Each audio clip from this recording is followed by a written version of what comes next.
Ryan Campbell, audio production, assignment number 4, interview.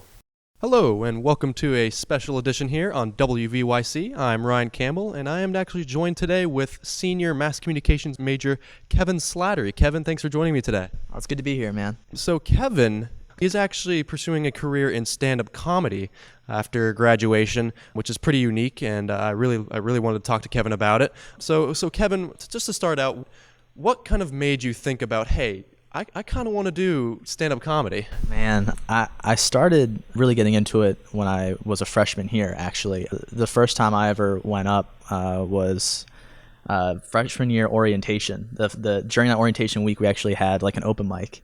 And I had been talking with my friend from high school about, you know, what type of jokes I would want to do. And if I ever got the opportunity to do stand-up, I would take it. And it went really well, and I just have kind of been running with it ever since. Every week I go to the Cove every Sunday and do their comedy open mic as well as open mics throughout the campus. And I actually just got booked on a couple of gigs finally, so the work is starting to pay off, which is exciting.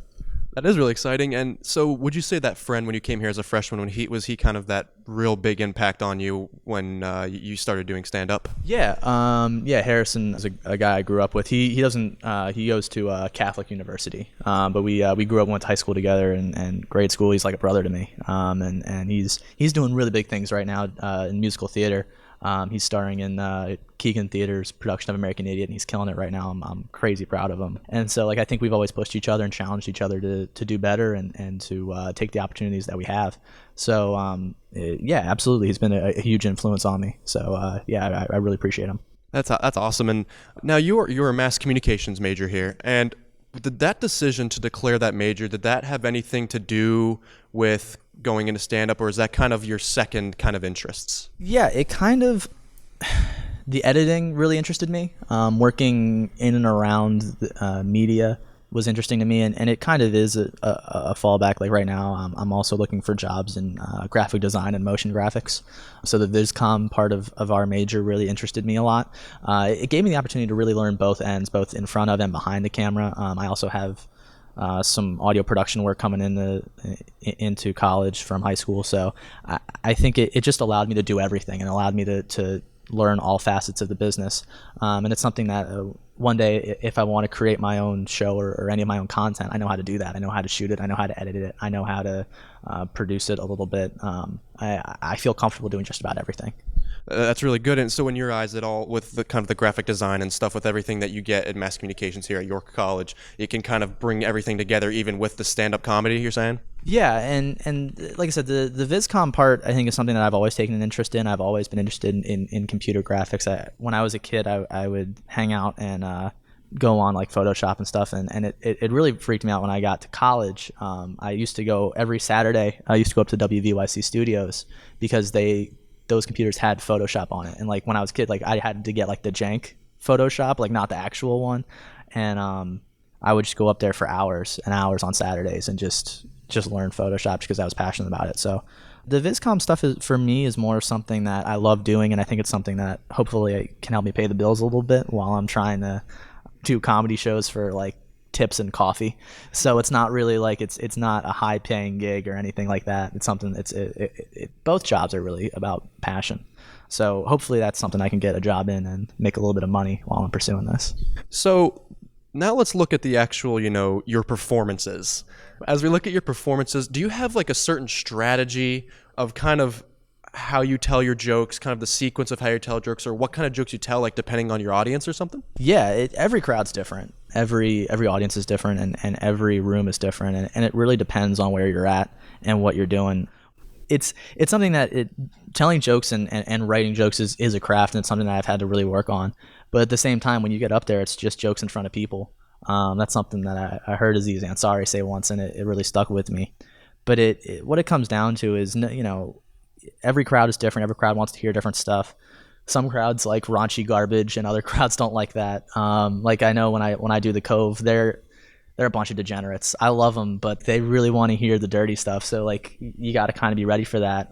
You'll get hecklers at the Cove that you won't get at a campus open mic. Campus open mic's a little bit more, a lot more forgiving, a lot more looking for more like a nicer vibe, I guess. Like, and I don't mean better, I just mean more pleasant, I guess. But It's different too sometimes, but then sometimes the campus open mics, it's a lot of people playing Wonderwall on their guitar, and they're not really interested in hearing jokes about my body parts. So it kind of depends really on where you're at and what you're doing. But at the end of the day, funny is funny, and the whole goal of stand up is to kind of be undeniable.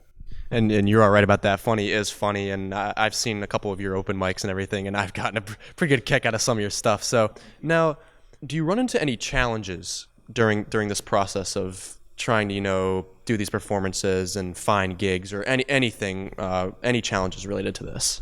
The whole thing's a challenge. That's kind of what's so fun about it.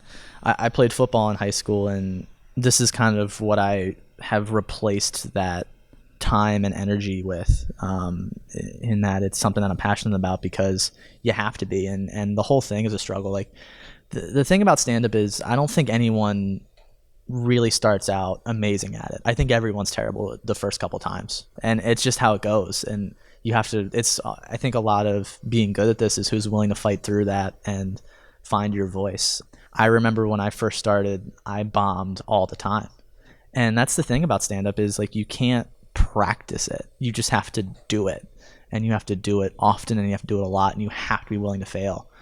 And that's what I think I like to think that's what people admire about stand-ups, is that there is no safety net. It's just you and the audience. And if you mess up or if a joke doesn't land, it's on you. It's your responsibility, but it's also all yours when you succeed.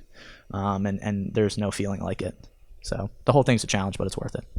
And on the other hand, what are the things you enjoy most about this process, about getting into stand-up comedy? I think it is the process. I think the thing I enjoy most is the fight and is the struggle, because when you get those little victories, like getting invited to be on a couple shows in April is huge, and it really, that's like the first real taste of victory I've had over the last 4 years, and that sounds sad, but it's not. Like it's really awesome and empowering. And for me, the success is when a joke lands and you're feeling that connection with an audience.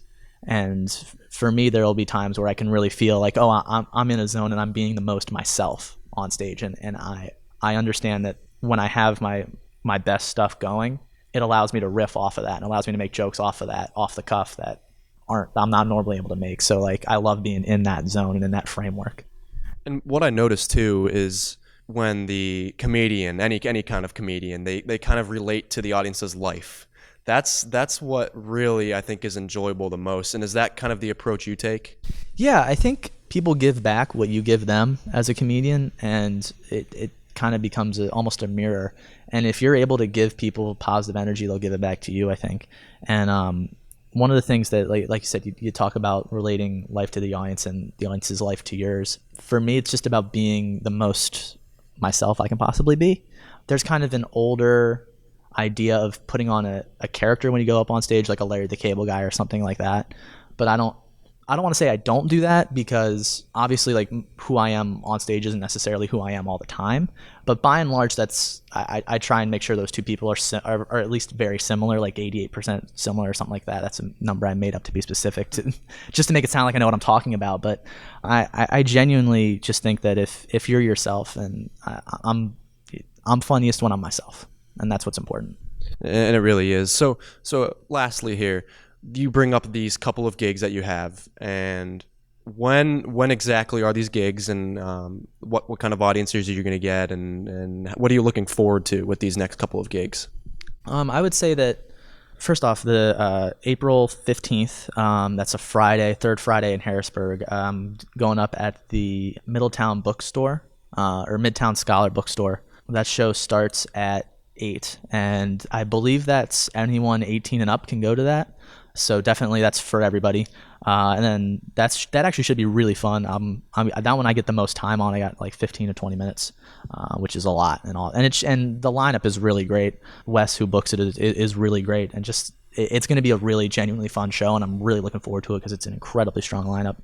And then me, and the second one is April, I believe it's like 23rd or something like that. I think it's either the next weekend or the weekend after that is a roast at the Cove. We're roasting a guy's mom, so that should be weird and really uncomfortable for people. But I'm looking forward to that because it's a challenge. All of us are going to be writing jokes about the same person, and so it's kind of about taking an approach that people don't expect. Well, Kevin Slattery, thank you for joining us today on WVYC, and I wish the best of luck to you after graduation with your stand-up comedy, and I hope to hear some of your gigs soon. So good luck, and thanks for joining us. Thanks very much, Ryan. Appreciate it.